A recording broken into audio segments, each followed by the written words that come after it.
కుబేరత్వం వచ్చాక పార్వతీ పరమేశ్వరులు ఇద్దరూ కనబడ్డారు. శివుణ్ణి గుర్తుపట్టాడు. వెంటనే పులి చర్మం, పాము అన్నీ ఉన్నాయిగా. కానీ అమ్మవారు ఎలా ఉందంటే ఆవిడ ఊరుకో రకంగా ఉంటుంది అమ్మవారు. మీరు గమనించండి, అమ్మవారు అంటే 60 ఏళ్ళు ఉంటాయి పెద్ద ఆవిడ. మా ఆవిడకి లేవేటి, మా అమ్మకి లేవేటి, అలాగే పెద్ద ఆవిడ లేదు. కైలాసంలో కనిపించిన అమ్మవారు ఎలా ఉందంటే 16 ఏళ్ల అమ్మాయిలా ఉంది. వచ్చి శివుడు భుజం మీద ఒయ్యారంగా చేయేసింది. వాళ్ళు ఆయన సరదాకి వేసింది ఫోటో దిగుదాం. తపస్సు చేసిన మానవుడే ఎలా ఆలోచించండి, 16 ఏళ్ల అమ్మాయి శివుడు భుజం మీద చేయేసింది ఏమిటి అని వీడికి అసూయ వచ్చింది.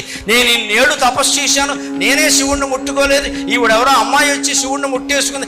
ఏమైనా సరే దేవుళ్ళు కూడా అందమైన ఆడవాళ్ళకి లొంగిపోతారా అనే దురభిప్రాయానికి వచ్చి అమ్మవారికి అదో రకంగా చూసాడు. అందుకని ఆవిడ చెప్పించింది, నీకు 1,00,000 కోట్లున్నా సరే నీ కుడి కన్ను గవ్వగా మారి పైకి కిందికి ఆడుతూ ఉంటుంది, ఎడమ కన్ను గోళం ఎర్రగా మారి కుడి కంటికేసి చూస్తూ ఉంటుంది. నీకు ఈ గుడ్డితనం తప్ప